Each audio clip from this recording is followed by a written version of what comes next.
Hello. Hello, Christopher. How are you? Hi, Laura. I'm doing great. Yourself? All good, all good.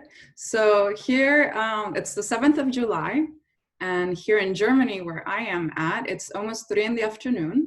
I am Laura Maria Calderone, and this is 14 Days to Change. And with us, we have Christoph Schwaiger, journalist from Malta. Hi, Christoph again. So Christoph is our 13th story in the series, but it's actually the second time that Christoph and I are speaking. This is our second interview because the first time we spoke was on the 23rd of June. Christoph, before we really kick off this interview today, I'd like to share with you bits and pieces of what we spoke about last time, 2 weeks ago exactly. And also so everybody else can get to know you a bit better. But before I do that, just so we both have in our minds, I'd like to repeat and say what the numbers were in Malta back then and what the numbers are now. So on the 23rd of June, the total cases were 665 and the total deaths were 9. Today, 14 days later, Malta has 673 total cases, and thankfully, the numbers of deaths have stayed the same, so 9 deaths. That's correct. So I think we're ready. I'm going to ask you to go on mute. I'm going to play. So make sure, let me know that you can see everything, because Zoom has issues, right? Sometimes, or maybe I have issues. Okay, so you should be seeing it. I'm making it big and ready. Christoph, tell us about yourself. Thank you, Laura, for the invitation. So I'm Christoph, currently living in Malta in Europe, and I am 25 years old. I graduated in the health sciences from the University of Malta, but I've been working as a journalist for around 3 years now, full-time, with a media outlet which is mainly online. We publish in Maltese and in English, and it's also related to radio stations, so I often read news at different times of the day on that radio station. Okay, and can you tell us a little bit about Malta? Because it's a small place and not many people know, although I've never been there, but I know I have a lot of friends that have been there, and I know it's beautiful. But maybe just a couple of words about it. Okay, so Malta is in Europe, as I mentioned before. It's an island. It's an archipelago made of 3 islands. And the biggest one is Malta. The second largest is Gozo. Both of them are habited by people. And the third one is Comino, which is mainly a tourist spot for people going with boats, swimming. And there's basically just one family of around 4 people living there. So the main islands are Malta and Gozo. Population of the country is around 500,000, 500,000 inhabitants. We have one main airport, which connects us to the rest of the world, with our national airline Air Malta, flying to different destinations, including Germany. And Malta mainly attracts tourists seeking the sun and the sea, especially in the summertime. We have pristine beaches, which attract many people, different people from around the world, mainly from the UK. That is our largest tourism market. We also have an economy based a lot on iGaming, which is sort of internet gambling. We have large companies like Betson and Gig operating in Malta. So mainly, since we don't have natural resources, our largest products we can offer the world are human resources. So there's going to be a big drive, and is a big drive in the IT sector going on. So that's basically it. Can you tell us what is the most important topic? What is going on in the news regarding the pandemic that everybody is concerned about or is hearing about? Tell us a little bit of what's going on in Malta. So in Malta, as I mentioned, we're starting to ease the restrictions now. So we had our first case in March.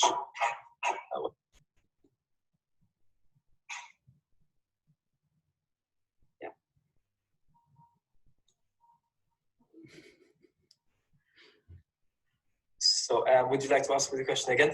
Yeah, no problem. It's the things of Zoom, right? Yep. My question was just, what is happening right now in Malta? What are the concerns that people are having? What's on the news right now? What are people talking about? Always regarding the pandemic. So at the moment, as I mentioned earlier, the restrictions are starting to be eased with regards to the coronavirus pandemic. So we had our first case in the 7th of March, and now the daily case toll is never going above 5 at the moment. So the health authorities are very happy with the situation at the moment. Restrictions are being eased. We have restaurants which are already open, bars which are already open. The airport is currently still closed, but this will no longer be the case in July. So the health authorities are happy with the stable situation. The concern of some doctors, however, is that Malta may be lifting its measures too quickly. They say that if this is done, the authorities won't be able to see which measures maybe not be helping the situation. So for example, if you lift the restaurant measures and the airport lifting measures, for example, at the same time, they fear that they might not be able to see which of those measures is problematic. Should there be an increase in the caseload? So they're saying, lift the measures one by one, leaving that gap of 2 weeks, which is the incubation period. So then authorities can identify which measures are the problematic ones. If a measure is lifted and there is no increase in cases, that's fine, and they can move on to the next one. Another concern is that the risk assessments, which is the scientific advice the public health officials are giving the government, has not yet been published. Journalists have asked repeatedly for these risk assessments to be published. However, neither the Prime Minister, neither the Superintendent of Public Health have released these so far. And recently, a group of pathologists have also again urged the public health authorities to release these risk assessments so that they can see that the government is indeed following scientific advice when it's either lifting a measure or introducing one. And from what you're explaining, what is happening in Malta is what has happened and is happening in many countries, bigger than you or not. It's that is really not the point, because the problems are the same. The latest we've seen with Spain, for instance, Spain has also been hit very hard in general, but also economically. And of course, now it's summer, as you well know, and same situation with Malta, so income comes from the tourists. The latest that they're looking into is just really opening their borders now, and anybody that wants to come can come. Problem is that so far it looks like they will not enforce a quarantine from travelers coming to Spain. And of course, you've seen, for instance, the UK that has been particularly hard hit, that will be able to go in. So the problem is, yes, the economy is very important, but like you said, one of the things that should be encouraged is the fact of like easing the restrictions at a phasing manner. Exactly, because you need time to understand, is it enough? Is it good? Can we go ahead or not? You said now that for now the airport is closed, so no one is coming in from Malta, but that will change in July. July is around the corner. Can you tell me more about what, or is it still not very clear based on what you said that it hasn't been shared with the journalists? What's the latest that you've heard? What is the plan with Malta? Will there be a quarantine or no? So far, the indications are that there will be no mandatory quarantine in place. Before, in around March time, the government had started introducing a mandatory 14-day quarantine from people coming from a number of countries, and that was extended to people coming from anywhere in the world. Until then, the airports and ports were closed on the 21st of March to and from Malta for commercial travel. There were some repatriation flights from people who were stuck abroad who wanted to come to Malta. There were also some flights for foreign people in Malta who wanted to go back home. So those were some exceptions. But cargo was allowed to fly in and out because obviously we're an island, we depend on food and other provisions coming from abroad, so that had to be an exception. Now, the indication is that the airport will be open on the 1st of July for what the government is describing as sort of safe corridor countries. So this is a select number of countries, mainly in Europe. For example, we have Germany, we have Ireland, we have Switzerland. The last list I saw did not include the United Kingdom on this list, which again is significant because the UK is Malta's largest tourism market. However, on the 15th of July, it seems that there will be no specific list and it will be again open and everything will, as the Prime Minister Roberto Pera said, back to normal. Again, there are concerns by, as I mentioned, the pathologists who are again insisting on the risk assessments and insisting on the measures to be lifted gradually, because doctors are still saying that the virus is still here, it isn't eradicated, and we still have to remain vigilant. Exactly, and always take into consideration that it takes a blink of an eye to change things. For instance, now you just told me that one of the countries that are, let's say, acceptable to go to Malta is Germany, for instance, because we have done very well in Germany. Unfortunately, things do change. The latest is that our R0 has gone up. It is true that it is specifically because of some individual outbreaks. But for instance, it was announced today that the town where the outbreak occurred is going on lockdown. So we have 100,000 people that are going on lockdown. Our R0, which had been very good in the last days or so, it has been slowly going up. And today, the latest I had seen was that in the 4-day interval, it has risen to 2.76. And of course, the reason why they're locking the area, the town where the outbreak took place, is to understand how far the virus has spread, right? And this shows that no matter how good the country you're in is handling the situation, it can change and it affects that country. But let's see how it affects Malta, right? Let's see, will Germany still be on the, yes, come and enjoy the summer in Malta list? Or will it be like, no, let's wait 15 days? Would it be correct for me to assume then that the concerns that have been spoken about from the health officials match your concerns? Or do you have something else from your perspective, just as Christoph, a journalist and citizen of Malta? What is it that you hope? What is it that you're concerned about? Well, as a citizen, I would guess my concerns are very, very similar to others. So obviously, one hopes one doesn't get the virus, because from a sort of bread and butter point of view, it means that you're in quarantine, you can't work. If you live in a small household, it means that either you have to stay isolated or your whole family is in isolation, lockdown. It means they can't work, and it's harder to go buy things and like that. Obviously, you can't compare someone who has no or mild symptoms of coronavirus, because it's always important to realize that having coronavirus is not a death sentence for everyone. However, that doesn't mean that one should undermine its effects, because that toll has been significant. People have lost their lives, and these aren't just numbers. So sure, on those graphs we're seeing around the world, which the daily cases and daily death tolls, we're visualizing a number.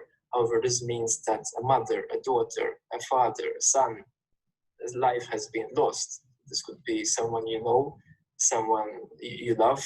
It could be a doctor who was previously taking care of you, and now you're lost. So every death, every case means something different to the family and people who are interacting with that person. As a journalist, obviously, we're always looking to find the truth, to have reports and not just simply rely on what he said or what she said. Again, these risk assessments have never been published.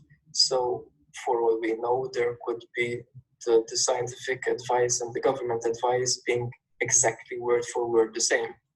again, it's not just journalists. We're asking for these risk assessments. Just recently, the College of Pathologists urged the authorities to publish these risk assessments so they could ease their own concerns that the government is truly listening to the health authorities' advice. And when surveys around the world show that trust in politicians isn't always that high, and even trust in media isn't always that high, we see that trust in doctors and trust in scientists is sometimes relatively higher, depends on the situation and the country and the time period.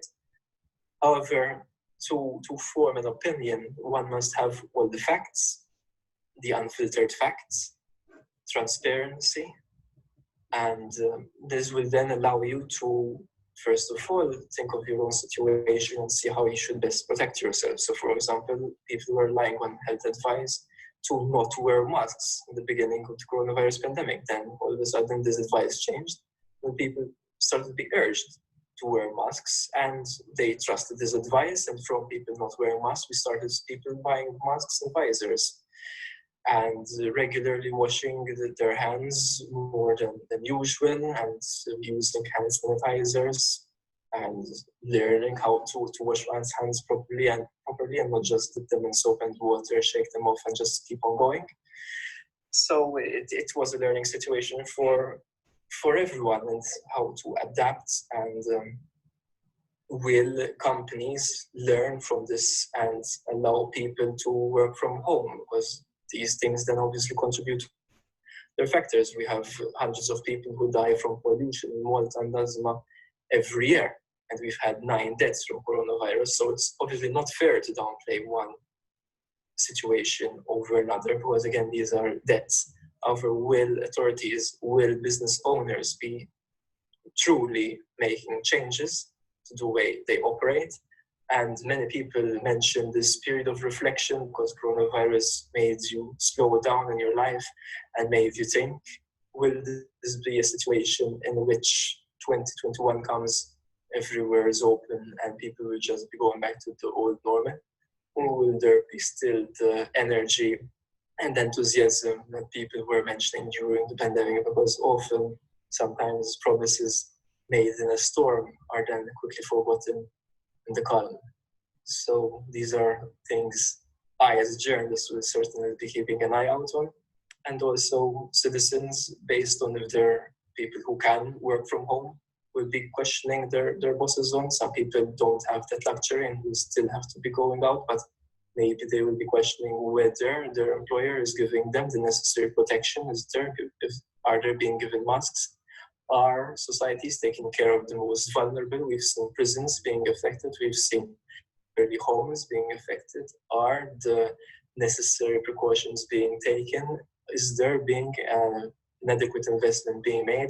Or are people cutting corners and maybe not appreciating the severity of the situation? After all of that, we know that this is not something that is going to go away anytime soon. The lessons that we're continuously learning, we should start applying them already, not only for the next time, but also for now. The concerns, I think they're pretty similar to a lot of people, privileged and non-privileged. Now, just to finish our conversation right now, today, just the last question will be a little bit more philosophical. So it's really just about Christoph. So just you, not the health authorities or journalists, but you. If you could speak to the Christoph in 14 days, so to your future self, and you could give him a message, what message would you tell him? What is it that you would tell him? It's hard to separate the journalist from the Christoph, because as I'm sure you've realized, I'm sure you know, that even when you're out and about in the streets, your eyes are always looking out for the next story. And some of the traits in journalism also influence your personal life, because you're always reading the news with a journalist's eye and sort of noticing things and questioning. But don't separate. Then it's just you, your future self, Christoph the journalist. What for sure. So nothing should still stop me from following the values which I cherished before the pandemic and should continue cherishing after the pandemic. So, for example, the Washington Post's slogan is "Democracy dies in darkness," and I think that I should continue always searching for the truth. So if the health advice we see is not matching the government's advice, even though I know that I'll be criticized by certain sectors of society, I should go ahead and shine a spotlight on these issues. And in Malta, the coronavirus has already been knocked out of the headlines with fresh corruption allegations surrounding a murder of a journalist in 2017, with the case still ongoing. So it's then a matter of balancing the different things I see which are important and less important. But again, always sticking to one's values, but that doesn't mean that one doesn't learn from the situation. So something maybe one would learn from the pandemic is that not everyone has the privilege I've had. So I, as Christoph, kept my job, but I realized that not everyone could work from a laptop from home. Some people have to go out and deliver groceries. So with this reflection, I see that I am in a privileged position. So I would question myself, was I helping other sectors of society enough before? So hopefully future Christoph will still be questioning and won't wait for another pandemic and thousands of lives to be lost or severely disrupted to start questioning how Christoph should be helping different sectors of society. So abroad, the Black Lives Matter movement again managed to knock coronavirus out of the headlines. Coronavirus was 2020's biggest story, literally seeing the front page of BBC, the same story in every single little slot on its website. And again, the Black community was severely impacted in America, for instance, by the coronavirus. Black people have been speaking years about the situation they face and the precarious conditions and how they have always been neglected. Does it again take the killing of George Floyd? Does it again take the killing of hundreds of Black lives due to the coronavirus for people to think and question? So I wonder if future Christoph will be still using this momentum, or if this momentum will unfortunately be lost. So I hope that's not the case. Okay, so then if we look at a future Christoph closer to the present, so in 2 weeks, in 14 days, correct me if I'm wrong, the message would be stay true to your beliefs, continue acting and questioning and wondering about what you see, what you hear, investigate, and tell the stories in order to help. So just continue doing what you're doing, don't stop, and be thankful. 100%. Obviously, it shouldn't be enough to just be happy with the status quo and just continue as I'm doing without being self-critical or admitting where I could improve. So I don't want the message to Christoph to be stay as you are, but seek improvement in the things and the areas you just mentioned, yes. Perfect. Well, Christoph, thank you very much for giving me your time on this Tuesday afternoon. And we will see each other in 14 days. Thank you. It's been a pleasure. Thank you. Bye-bye. Okay.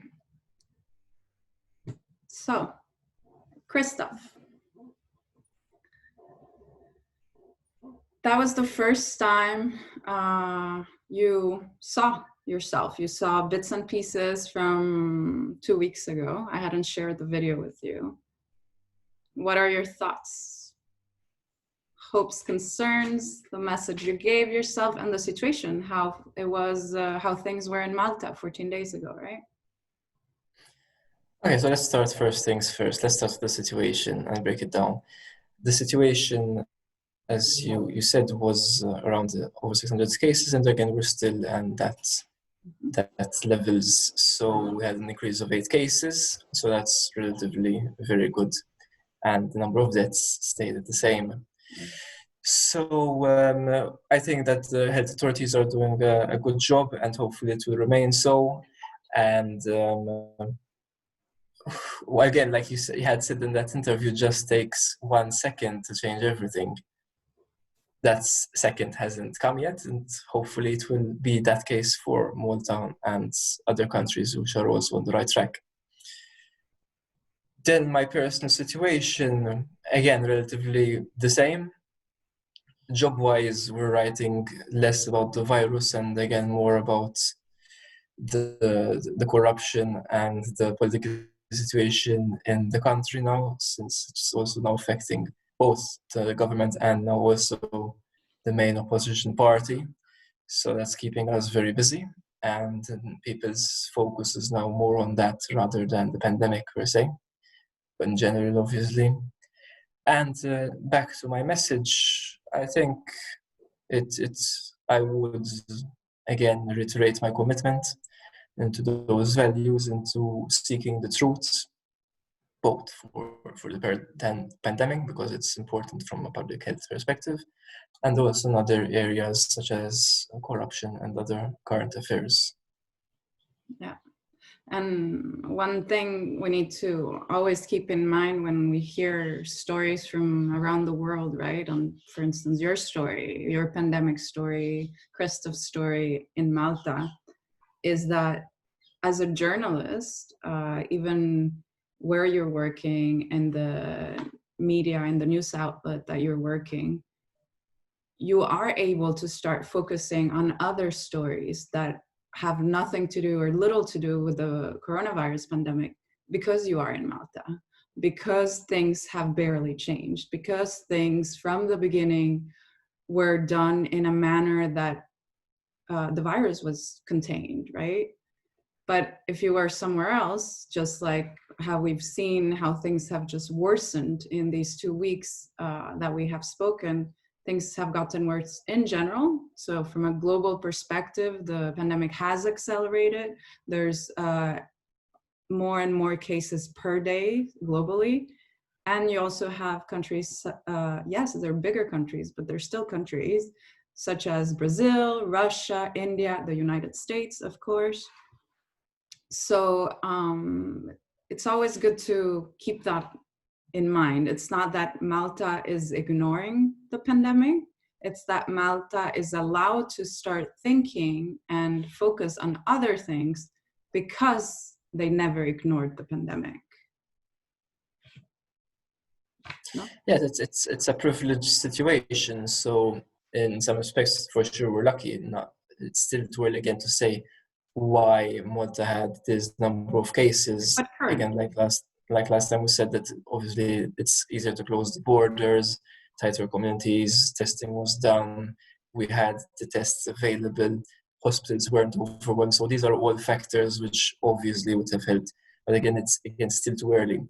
We still don't have access to the risk assessments. I had mentioned that last time we spoke, but now we filed a formal request to try to obtain these risk assessments, because from my perspective, I think that it's our duty to report on what the advice is.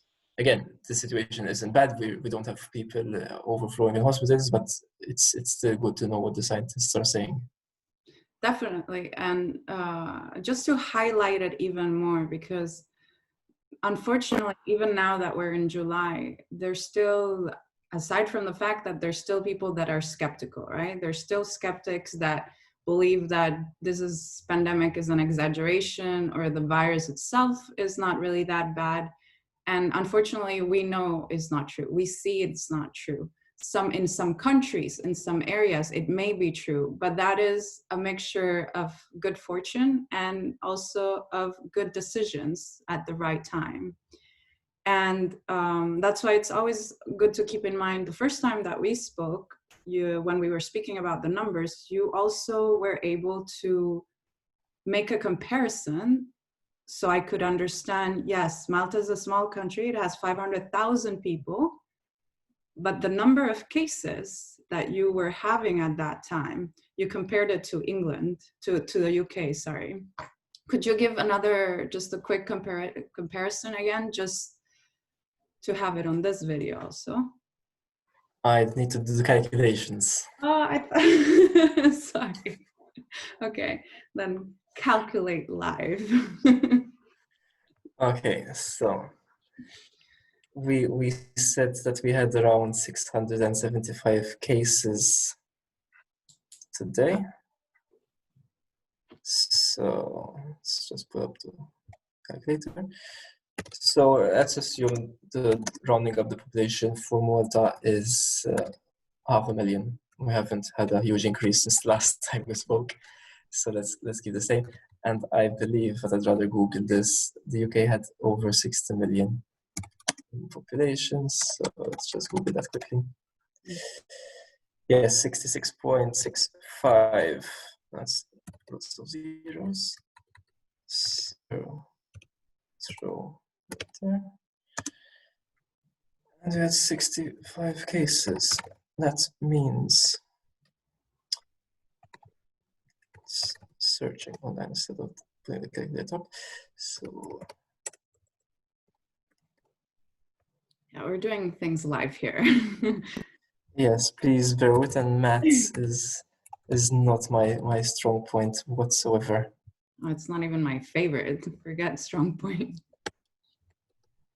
And just so we're not in silence, the UK right now, I'm looking at the latest, from a case perspective, total cases, they have 285,768 cases right now. And there are 44,236 deaths, but these do not include the deaths that the Financial Times had reported a few weeks ago. So okay, so based on my calculations, we're at 90,000. So that is quite a difference. yeah, And the deaths remains the same. So that's around, I believe it was 7,500 equivalent to the UK.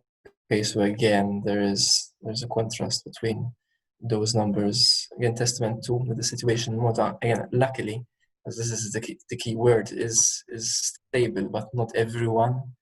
And I'm sure not everyone you're interviewing will be able to say these exact same words. So you really have to think about not just your position, but people who are maybe in the next country or on the other side of the world.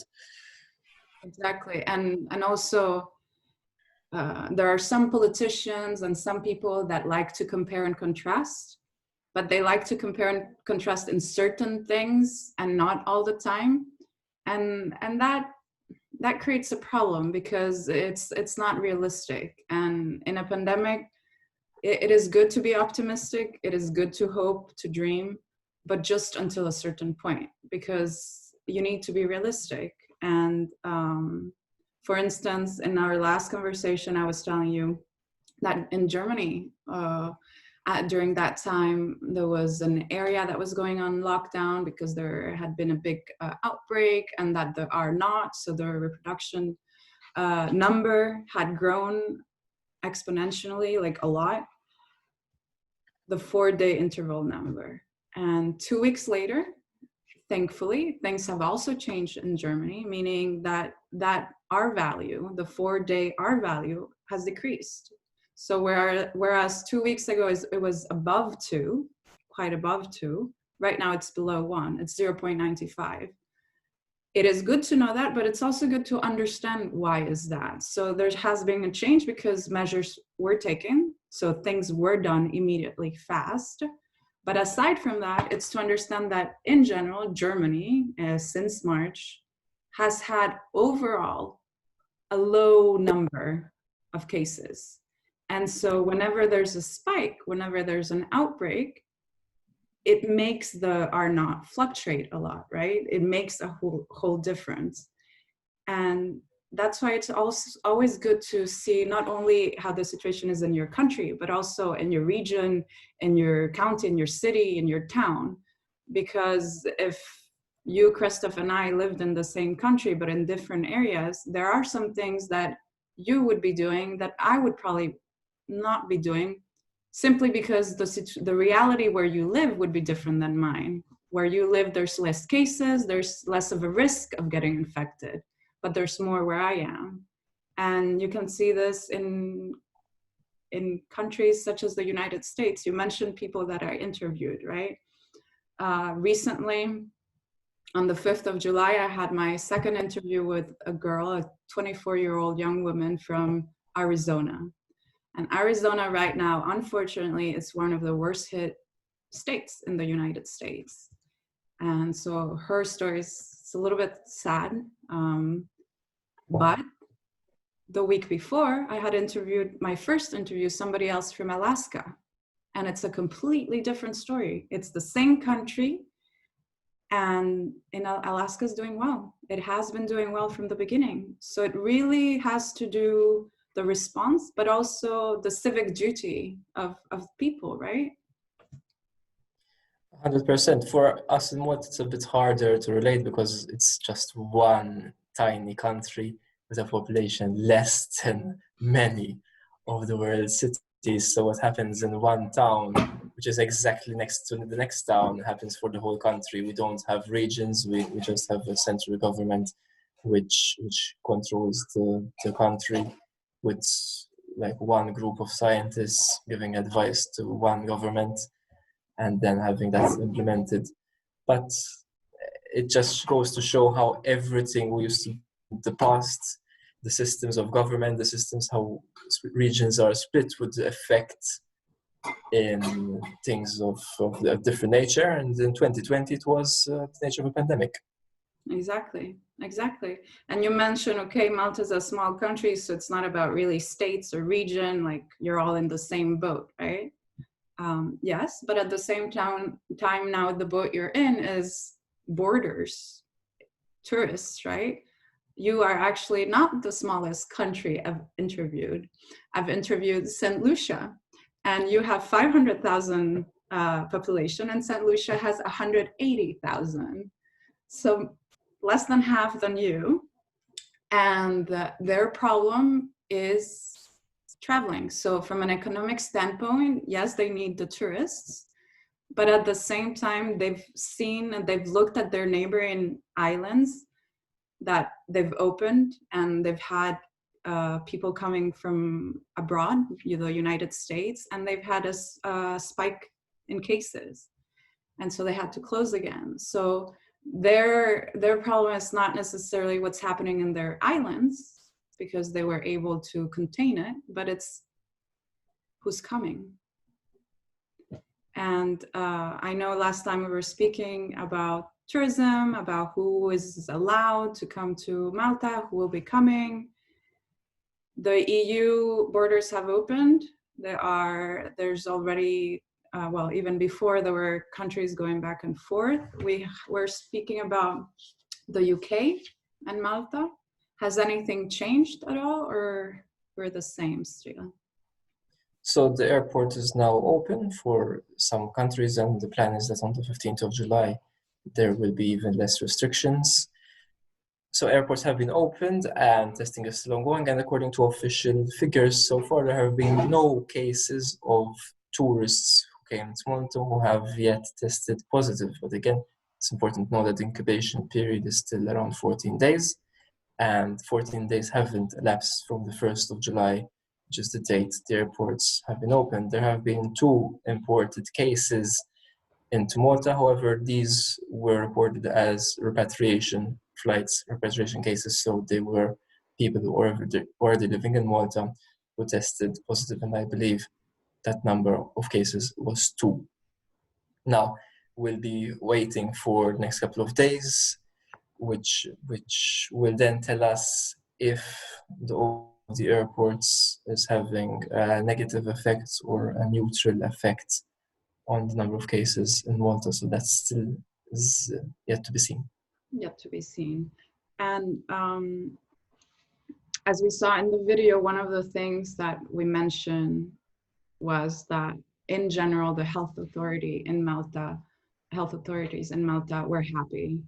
They were happy with what they've been doing, how the population had responded, and just the situation overall. But that there was some concern of opening too fast that it might create problems, right?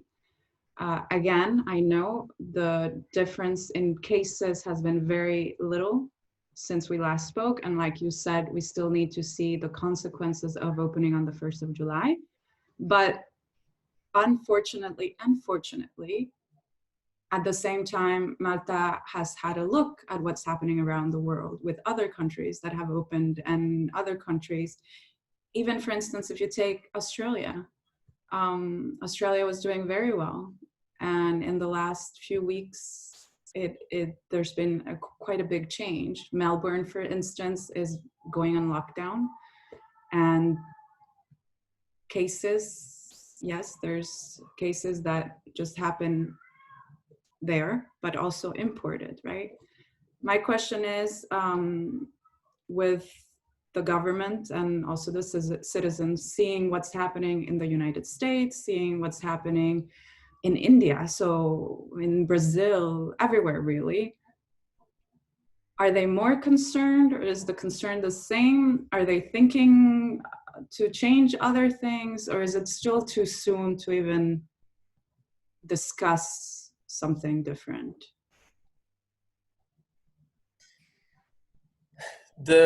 There seems to be, at least in public knowledge, no plans or thoughts of plans to change the way Malta is heading.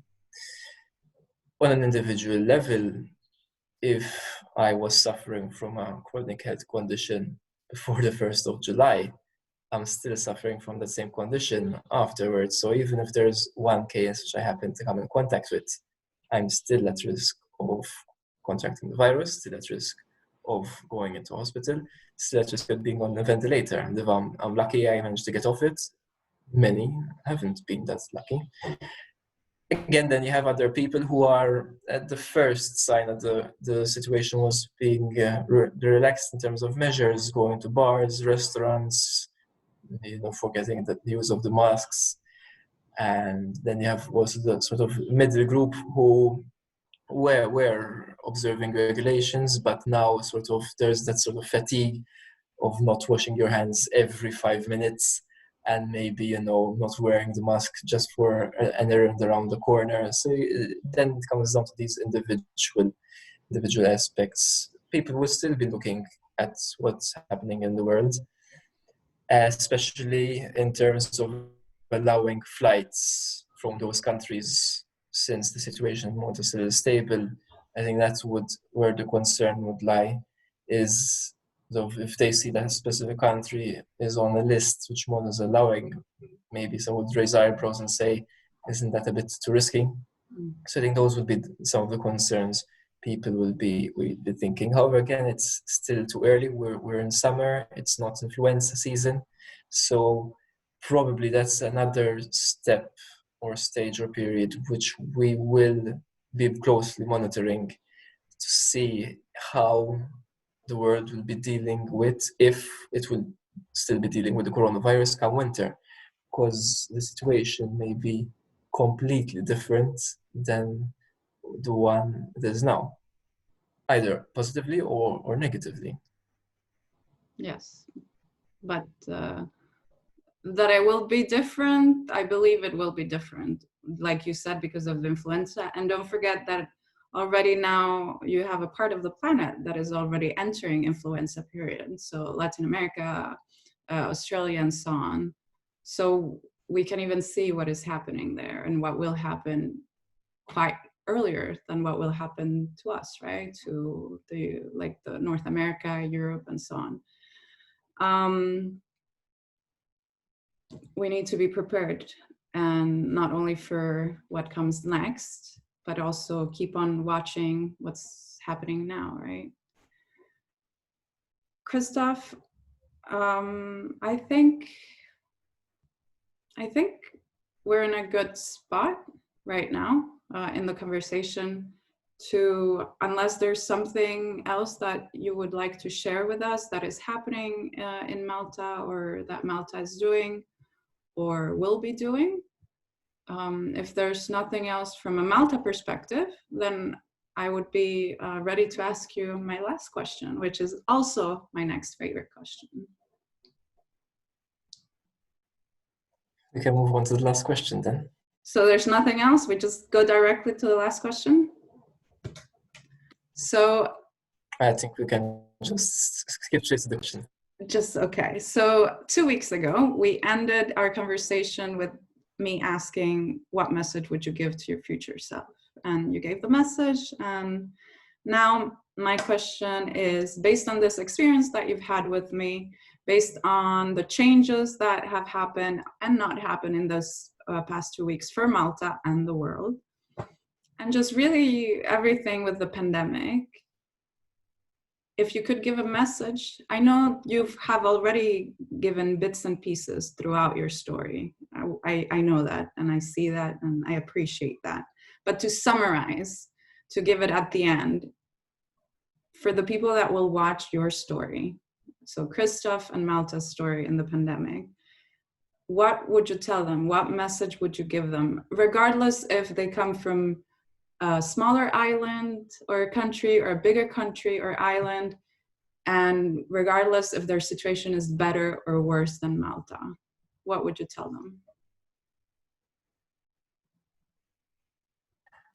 I think the message which would apply for all countries, big or in our case tiny, would be to stay safe. That means we're journalists. That means people can now understand the value of good journalism because it helps you to stay safe. It gives you the proper advice you need. It tells you what's happening in your region, in your country, but also around the corner. So stay safe would apply to many aspects of your life. So it could be sort of the knowledge you could arm yourself with. It could be the health advice, whether you should wear a mask, whether you shouldn't wear a mask, whether there will be a new invention which is around the corner, if you should get vaccinated, which is a definitely yes.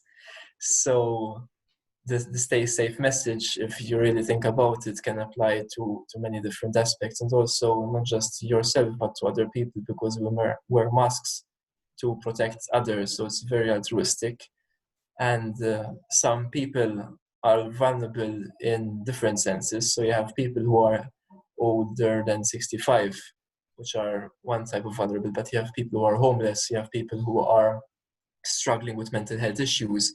So if you ask yourself, stay safe, how can I help other people to also stay safe from suffering because they don't have a home, or suffering because they don't have anyone to talk to? So there are many apps, there's Zoom, there's Skype, you can just send a message. So if there's someone you think might be needing just that little hey in the morning or in the evening, to remind them that there's someone thinking of them, that's also a way that we can help each other to feel safe as a community, and as this pandemic has taught us, as a whole global world.